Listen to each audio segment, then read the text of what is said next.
mau merayakan hari kelahiran Nabi, silakan. Tapi dengan ibadah, jangan dengan maksiat. Ini baru seminggu yang lalu nih lagi rame nih di medsos, saudara.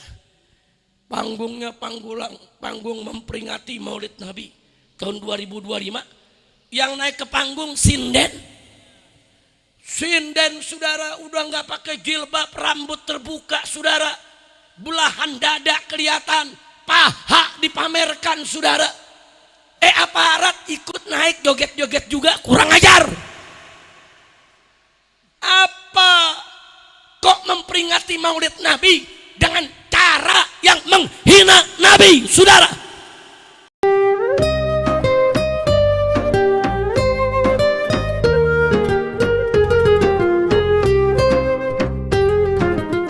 Nahiba'il kiram,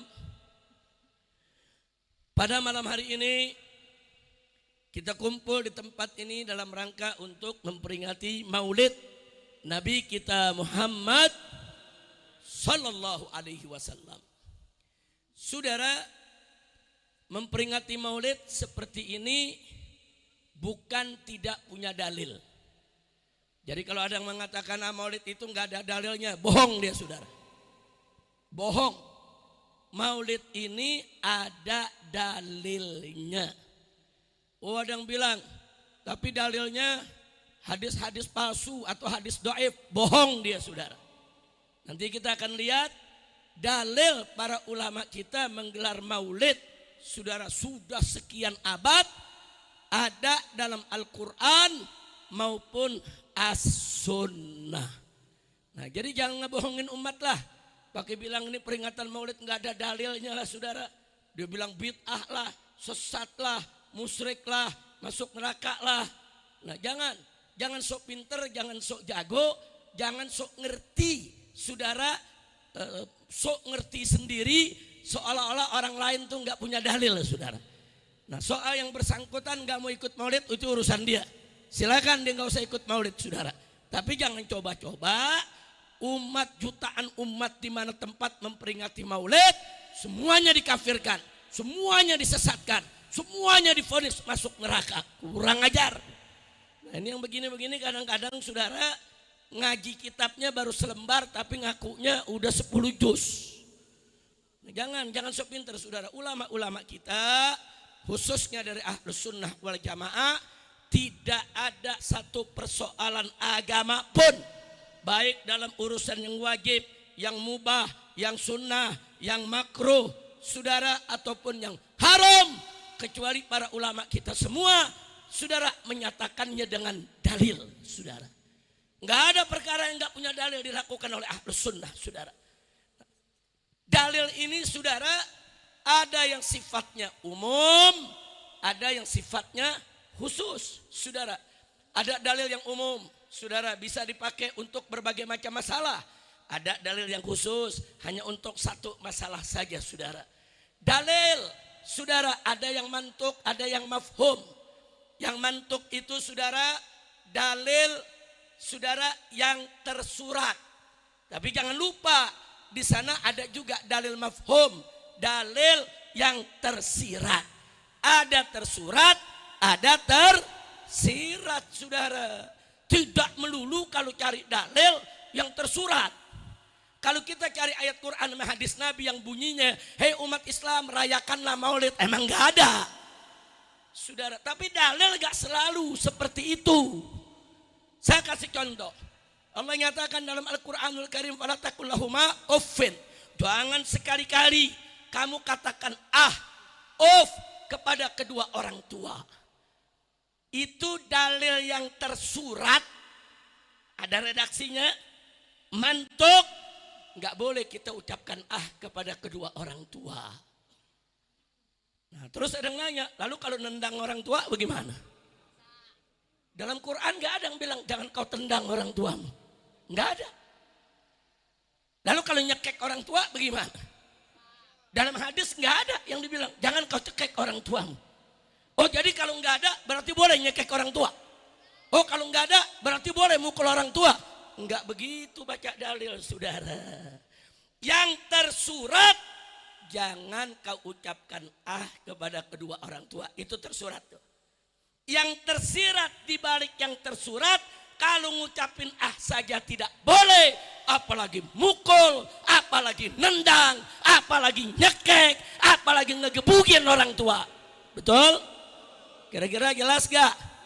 Paham gak? Jadi dalil ada yang tersurat, ada yang tersirat. Begitu juga urusan dalil maulid, saudara. Mari kita lihat dalam surat Ibrahim, saudara. Allah Subhanahu wa ta'ala menyatakan, faqala ta'ala wa dzakkirhum bi ayyamillah inna fi dzalika la ayatin likulli sabarin syakur. Luar biasa. Apa kata Allah? Wa dzakkirhum bi ayyamillah. Ingatkanlah mereka dengan hari-hari Allah. Apa sih yang dimaksud dengan hari-hari Allah? Buka tafsir Tobari, saudara. Tafsirnya ulama salaf, saudara. Yang dimaksud dengan wa dzakkirhum bi ayyamillah, ingatkanlah mereka dengan hari-hari Allah, yaitu hari-hari yang penuh limpahan nikmat dari Allah. Hari apa saja yang bersejarah, yang penuh limpahan nikmat dari Allah, ingatkan mereka. Masya Allah, itu firman Allah dalam Al-Quran, saudara. Jadi Nabi diperintahkan oleh Allah, saudara, ingatin tuh mereka dengan hari-hari Allah, hari-hari yang penuh limpahan nikmat dari Allah. Hari apa aja? Seperti apa? Hari kemenangan Nabi Musa alaihissalam ketika berhadapan dengan bala tentaranya Fir'aun, saudara. Itu hari kemenangan, hari yang penuh limpahan nikmat. Nabi disuruh ingetin umatnya, ingetin tuh. Itu hari bersejarah. Kasih tahu mereka, peringatkan dengan hari-hari Allah.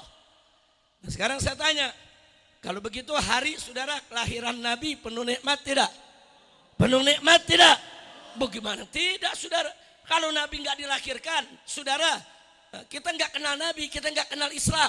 Dengan Nabi dilahirkan, ditugaskan oleh Allah sebagai Rasulnya, Nabi menyampaikan dakwahnya, akhirnya Islam sampai ke tanah air Indonesia. Alhamdulillah. Baik, saudara, seperti peristiwa Isra dan Mi'raj, saya tanya, itu peristiwa kecil atau besar? Penuh nikmat atau tidak? Wa dzakirhum bi ayyamillah. Ingatin mereka dengan hari-hari Allah. Allah yang suruh, saudara. Jadi nggak peduli. Pokoknya kalau ada hari-hari, saudara, yang bersejarah, punya nilai, saudara, yang luar biasa bagi perjuangan Islam, di sana ada limpahan nikmat Allah, peringati. Alhamdulillah. Nah, makanya dengan ayat ini silakan mau peringati masuknya tahun baru Islam, hari bersejarah. Mau memperingati hari maulidnya Nabi, hari bersejarah penuh nikmat. Mau memperingati hari Isra Mi'rajnya Nabi, silakan, saudara. Mau memperingati hari nuzulul Quran, silakan, saudara. Enggak ada masalah, ada dalilnya kok dari ayat Quran kok. Enak aja bilang enggak ada dalil, pala lu bomenyan. Lu buka itu ayat, baca tafsir, saudara. Cuman repot, kita baca tafsir Jalalain, dia pakai tafsir jalan lain. Ya mabur, bubar udah semua, kira-kira jelas tidak? Jadi memperingati hari-hari bersejarah yang penuh nikmat Allah untuk umat Islam, saudara. Ada dalilnya tidak diperingati? Ada. Itu namanya dalil umum. Wa dzakirhum bi ayyamillah. Itu dalilnya umum. Hari yang mana aja? Hari maulid ya, saudara. Termasuk hari kemerdekaan Republik Indonesia. Itu hari penuh nikmat. Kita dibebaskan oleh Allah dari penjajahan. Peringatin. Ada orang memperingati 17 Agustus, hari kemerdekaan RI, syirik, murtad, kafir, pala lu bomenyan. Kira-kira jelas gak? Paham gak? Itu namanya dalil khusus atau umum? Umum, sifatnya umum. Apa aja bisa masuk, saudara. Tapi ingat, bukan hari sembarang hari, tapi betul-betul bi ayyamillah. Hari-hari yang penuh limpahan nikmat dari Allah. Kemerdekaan itu nikmat Allah, saudara. Nah, begitu juga peristiwa-peristiwa bersejarah di zaman Nabi, peristiwa perang Badar, Nabi diberikan kemenangan. Saudara, peristiwa perang Khandaq, Nabi diberikan kemenangan. Silakan ceritakan, silakan peringati saudara, karena di hari-hari itu ada limpahan nikmat-nikmat Allah. Alhamdulillah. Makanya waktu Nabi tinggal di Madinah, melihat orang-orang Yahudi setiap tanggal 10 Muharram saudara pada puasa. Saudara, setahun puasa, 2 tahun. Nah, Nabi mau tahu kenapa sih mereka puasa. Nabi tanya orang Yahudi nih, kenapa anda pada puasa di hari ini? Kok anda senang betul? Apa jawab mereka? Bagaimana kami gak senang? Ini adalah hari kemenangan Musa alaihissalam. Ini hari kemenangan Musa 10 Asyura. Tuhan Musa memenangkan Musa dari kejaran Fir'aun dan bala tentaranya. Terus apa jawab Nabi? Nahnu ahaqqu minkum bi Musa. Kami lebih utama untuk merasa senang dengan kemenangannya Musa daripada kamu sekalian. Nabi panggil para sahabatnya. Nabi dari mulai di kota Mekah itu sudah rutin puasa Asyura tanggal 10 Muharram. Kali ini Nabi tekanin lagi kepada para sahabatnya. Ingat, tuh orang Yahudi aja pada puasa 10 Asyura, 10 Muharram, saudara, hari Asyura. Kalian puasa. Puasa. Tapi Nabi ingetin, khalifil Yahud. Bedain puasa kalian dengan puasanya Yahudi. Oh, puasanya Yahudi cuma tanggal 10. Kalian puasa sehari sebelumnya atau dengan sehari sesudahnya. Sejak saat itu umat Islam puasa tanggal 9 dan 10 Muharram atau 10 dan 11 Muharram. Nah, artinya apa saudara? Dari riwayat ini, Nabi, saudara, Nabi begitu lihat orang Yahudi senang memperingati daripada kemenangan Musa, Nabi ajak sahabatnya. Nabi ajak, tapi jangan tiru Yahudi. Puasa Asyura Nabi udah lakukan dari kota Mekah sebelum ke Madinah, saudara. Nah, tapi kali ini jangan kalah bahagia dengan mereka. Mereka bahagia memperingati kemenangan Nabi Musa. Kita harus lebih bahagia lagi. Alhamdulillah. Kira-kira jelas gak? Jelas gak? Berarti memperingati satu peristiwa besar yang penuh limpahan nikmat dari Allah, itu adalah perintah Allah. Nah, jadi nanti buka aja ayatnya. Silakan buka semua tafsir saudara. Allah yang menyatakan wadzakirhum bi ayyamillah. Peringatkanlah mereka, ingetin mereka dengan hari-hari Allah, yaitu hari-hari yang penuh limpahan nikmat dari Allah. Nah, bagi kita hari lahirnya Nabi adalah hari yang penuh nikmat, saudara. Hari yang penuh rahmat, kenapa tidak? Ini kedatangan Nabi terakhir. Nabi yang dikabarkan dalam Taurat, dalam Injil, bahwa akan datang Nabi terakhir. Namanya adalah Ahmad, yang ahlul kitab.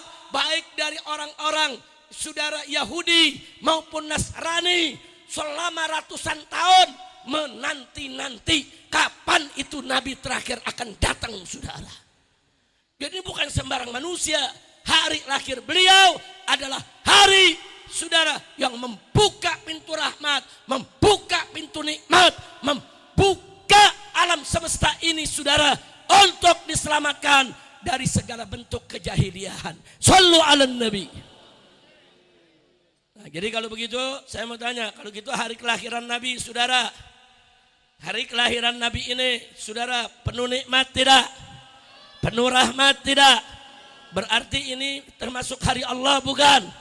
Masuk. Kalau begitu Allah perintahkan untuk peringati. Berarti peringatan Maulid Nabi ada dalil tidak? Ada. Jelas? Paham? Alhamdulillah. Yang kedua, saudara, kalau kita buka Al-Quranul Karim,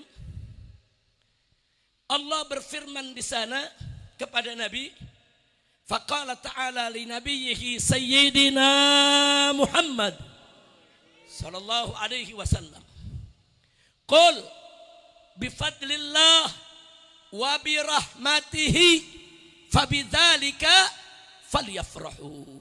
Shadaqallahul azim. Luar biasa saudara.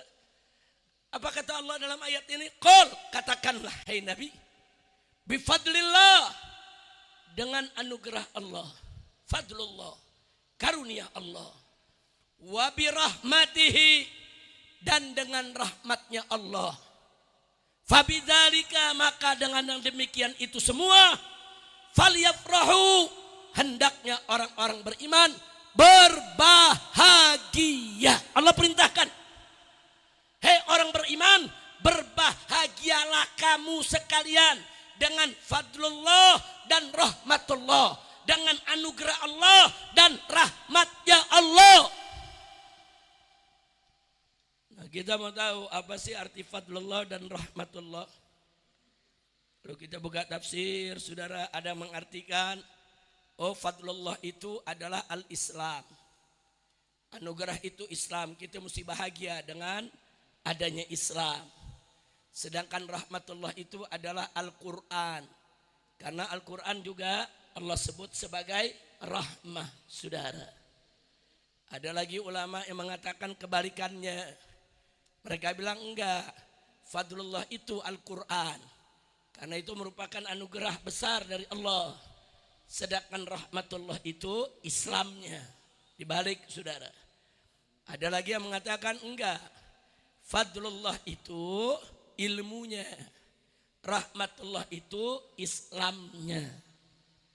Nah, terlepas daripada aneka ragam tafsir, mari kita buka tafsir Ad-Durrul Mansur, karya daripada Al-Imam As-Suyuti.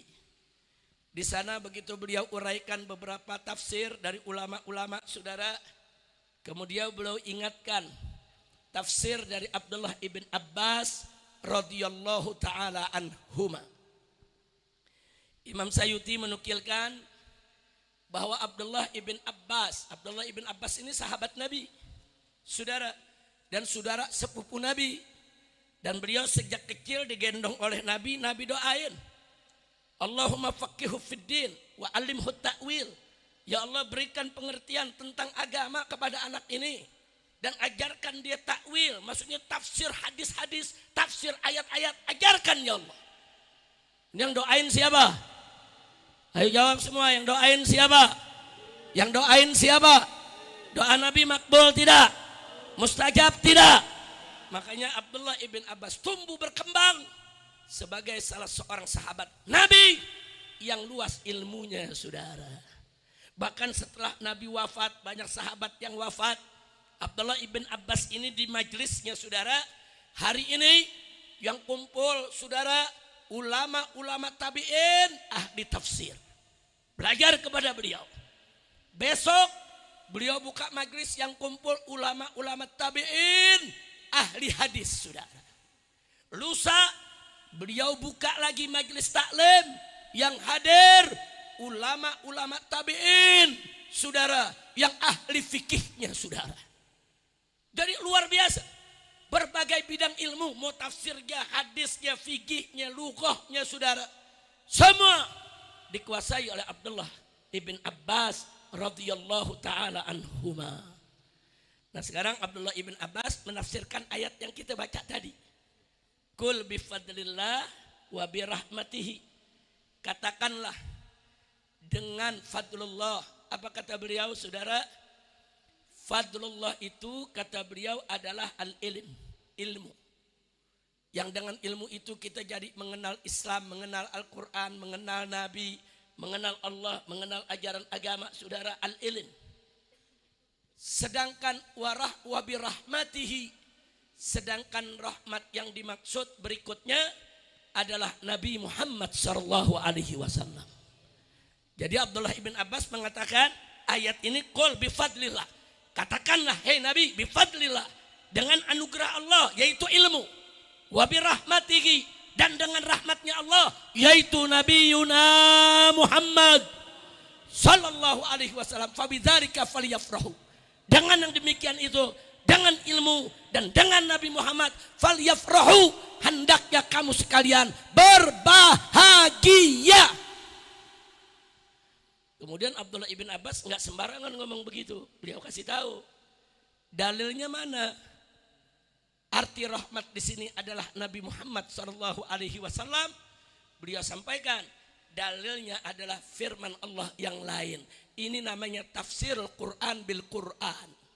Beliau menafsirkan ayat Quran dengan ayat Quran yang lain, saudara.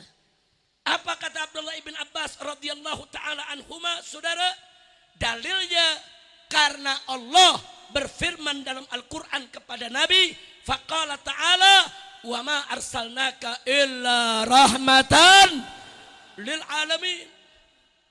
Allah yang berfirman, tidaklah kami utus engkau ya Muhammad illa, melainkan rahmatan, sebagai rahmat. Dan bukan sembarang rahmat, saudara, tapi rahmatan lil alamin, rahmat untuk semesta alam. Masya Allah, kalau udah dibilang rahmat untuk semesta alam, ini sebesar-besarnya rahmat, saudara. Enggak sembarangan kita punya Nabi, saudara. Makanya kata Abdullah ibn Abbas, Allah sendiri yang nyebut Nabi, rahmatnya yang paling besar nih. Maka itu kalau Allah perintahkan, hei orang beriman, berbahagialah kamu dengan fadlullah, dengan ilmu yang diberikan oleh Allah, wa bi rahmatihi, dan dengan rahmatnya, maksudnya dengan kedatangan Nabi kita Sayyiduna Muhammad sallallahu alaihi wasallam. Kira-kira jelas tidak? Paham tidak? Nah, terus kaitannya dengan maulid apa? Saudara, kita memperingati maulid ini karena kita cinta Nabi, betul? Jawab yang keempat, betul? Cinta tidak kepada Nabi? Dan kita datang ke maulid Nabi karena kita senang, gembira dengan Nabi, betul? Betul? Yang suruh kita gembira dengan Nabi siapa? Ayo jawab, yang suruh kita gembira dengan Nabi siapa? Yang perintahkan kita gembira dengan Nabi siapa? Berarti kita datang gembira dengan Nabi, itu perintah siapa? Takbir. Berarti maulid ada dalil tidak? Ada, enaknya ngomong. Apa dia bilang? Enggak ada tuh maulid, enggak ada dalilnya. Bid'ah tuh. Enggak pernah ada tuh di zaman Nabi, sama zaman sahabat. Kita tanya, jadi maksud ente bid'ah apa? Pokoknya apa aja yang enggak ada di zaman Nabi dan sahabat itu bid'ah. Ya kita jawab, muke lu zaman Nabi enggak ada. Muke lu bid'ah dong. Emang dasar muke bid'ah. Ngatain orang bid'ah, kacau tidak? Kacau tidak?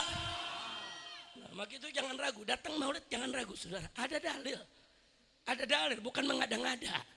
Tapi syarat memperingatinya enggak boleh dengan cara yang bertentangan dengan syariat Kalau merayakan maulid dengan baca Quran, bagus tidak? Dengan baca sejarah Nabi, bagus tidak? Dengan memperbanyak sholawat buat Nabi, bagus tidak? Dengan mendengarkan saudara ceramah-ceramah nasihat dari guru-guru kita soal Islam, bagus tidak? Bagus tidak? Bagus, jalankan ya ikhwan. Silakan jalankan, saudara. Enggak ada itu seenaknya orang dikit-dikit bid'ah, dikit-dikit bid'ah, saudara. Enggak begitu, saudara. Ada dalil. Cuman kalau mau dalil, cari ayat Quran sama hadis Nabi bunyinya, hei orang-orang yang beriman, berangkatlah kamu peringati maulid, sampai budak juga enggak ketemu. Betul? Dia pikir ulama Ahlus Sunnah goblok kali, saudara ya. Dalil itu ada yang umum, ada yang khusus. Ada yang tersurat, ada yang tersirat. Nah, kalau tadi itu saudara, wadzakirhum bi ayyamillah, itu umum tuh. Nah, kalau yang barusan ini namanya dalil tersirat, saudara. Oh, kalau mau lebih jelas lagi, mari kita lihat. Satu hadis sahih, saudara. Nabi ditanya, su'ilan Nabi sallallahu alaihi wasallam an shaumil itsnain. Nabi ditanya, saudara, oleh para sahabat tentang kenapa sih beliau selalu puasa setiap hari Senin. Kenapa hari Senin puasa? Ada apa? Ya sahabat mau tahu dong, karena kan sahabat kan meniru Nabi. Senin puasa, Nabi puasa, mereka puasa.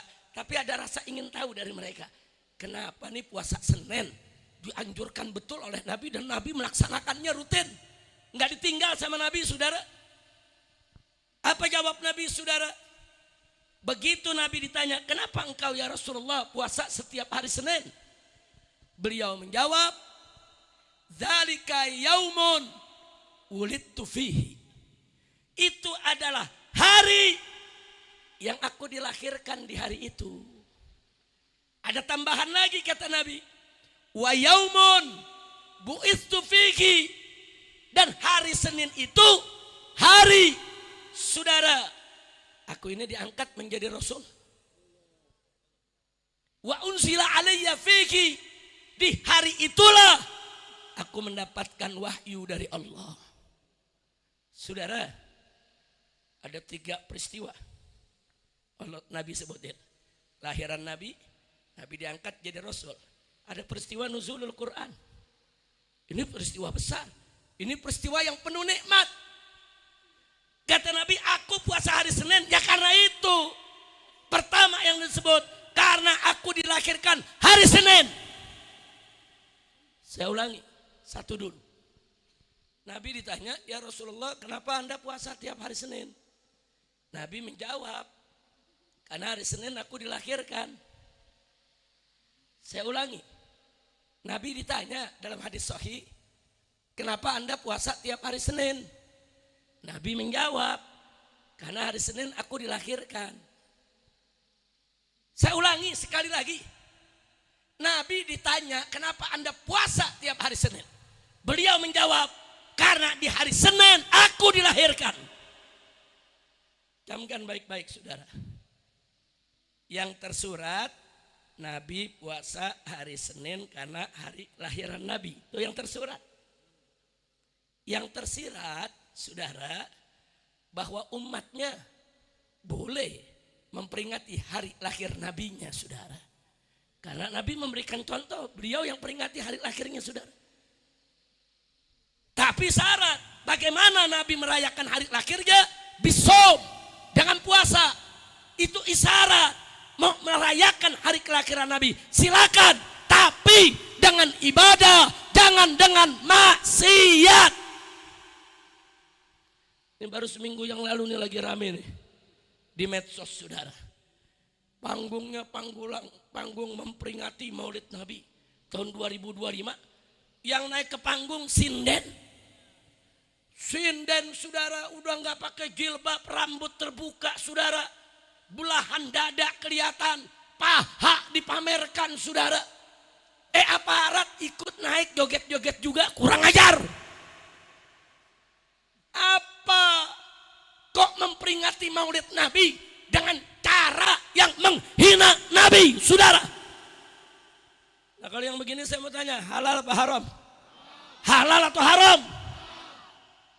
Enggak boleh. Memperingati Maulid Nabi harus dengan cara yang sesuai syariat. Kayak begini nih, perempuan sama laki enggak dicampur. Laki ada tempatnya, perempuan ada tempatnya. Bagus gak?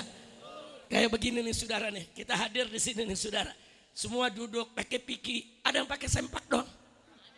Ada yang hadir pakai sempak doang. Ibu-ibu kita lihat pada pakai jilbab, bagus gak? Bagus gak? Ada ibu-ibu yang pakai baju renang. Begini cara bikin maulid, saudara. Bikin maulid dengan adab, bikin maulid dengan akhlak, bikin maulid, saudara, dengan cara, saudara, yang diridhai oleh Allah dan Rasulnya. Insya, kira-kira jelas tidak? Nah sekarang yuk kita lihat. Nabi ditanya, kenapa puasa tiap hari Senin? Nabi menjawab, karena hari Senin aku dilahirkan. Artinya apa, saudara? Artinya secara tersirat Nabi memperingati hari lahirnya, saudara. Nabi memperingati, cuma Nabi nggak ngomong saya mau peringati hari lahir, enggak. Nabi cuma bilang saya puasa hari Senin karena saya dilahirkan hari Senin. Ya pakai dong akal sehat kita. Kenapa Nabi ditanya kok jawabnya begitu? Oh, berarti Nabi memperingati hari lahirnya. Nabi mengenang hari lahirnya. Nabi merayakan hari lahirnya, saudara. Tapi dengan cara ibadah. Nah, itu jadi dalil buat kita, saudara. Secara tersurat boleh kita memperingati hari lahirnya Nabi dengan syarat jangan langgar syariat. Ini hadis sahih, saudara. Jadi kalau orang bilang peringatan Maulid nggak ada dalil, blokin sampah di mukanya. Ngomong seenaknya, lu ngomong sama ember yang nggak bisa jawab. Kira-kira jelas tidak? Paham tidak? Takbir. Sallu ala nabi. Ya tapi memang saya mau ingatkan semua saudara, peringatan Maulid, saudara, ya itu bisa dijadikan sebagai bukti kalau kita cinta Nabi, saudara. Tapi cinta Nabi bukan hanya dengan memperingati Maulid. Cinta Nabi bukan hanya dengan memperbanyak baca sholawat. Tadi sudah disampaikan oleh Habib Hamid bin Tahir Al-Hamid, saudara. Kalau cinta Nabi, ikuti dong ajaran Nabi. Kalau cinta Allah, laksanakan dong hukum Allah. Betul? Betul. Jadi tadi yang disampaikan ceramah oleh Habib Hamid luar biasa, saudara. Memang begitu mestinya. Allah berfirman dalam Al-Quranul Karim, faqala ta'ala, qul in kuntum tuhibbunallah fattabi'uni yuhibbukumullah. Sadaqallahul azim. Luar biasa ayat ini, Pak. Luar biasa ayat ini, Bu. Apa Allah katakan dalam Al-Quran? Qul, hei Nabi, katakanlah. Hei Rasul, katakanlah. Katakan kepada kau punya umat. Apa yang harus dikatakan? In kuntum tuhibbunallah. Hei umat Islam, jika kamu sekalian betul-betul cinta kepada Allah, sungguh-sungguh cinta kepada Allah, fattabi'uni, maka ikutilah aku. Maksudnya ikuti Nabi, saudara. Allah yang suruh Nabi. Hei Muhammad, sampaikan kepada kau punya umat. Hei umat Islam, kalau kalian betul-betul cinta kepada Allah, ikuti aku. Artinya apa? Ittiba'un Nabi. Mengikuti Nabi. Mutaba'atur Rasul. Mengikuti Rasulullah Sallallahu Alaihi Wasallam, saudara, merupakan syarat mutlak bukti kalau kita cinta kepada Allah. Dusta kita cinta kepada Allah kalau kita nggak ikut Nabi, saudara. Jelaskah Allah katakan?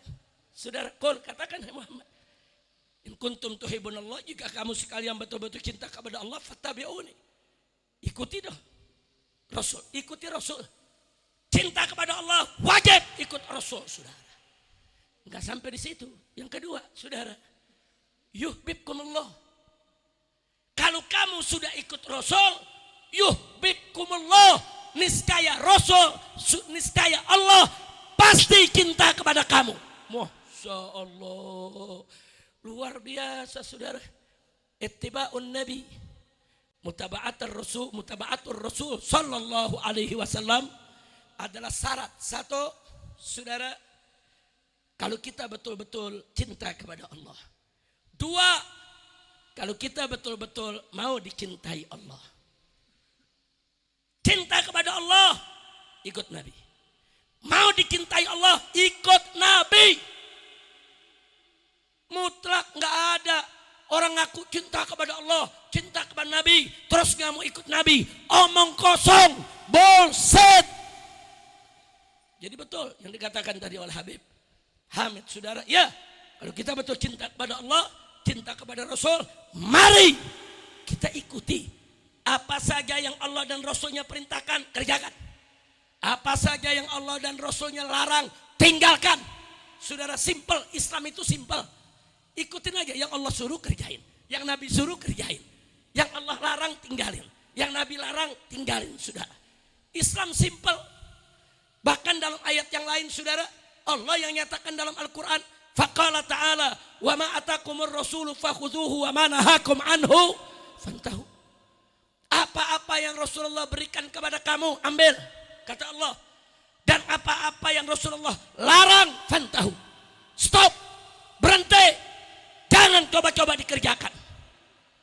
Jadi Islam simple. Nah, kita memperingati Maulid semacam ini udah bagus.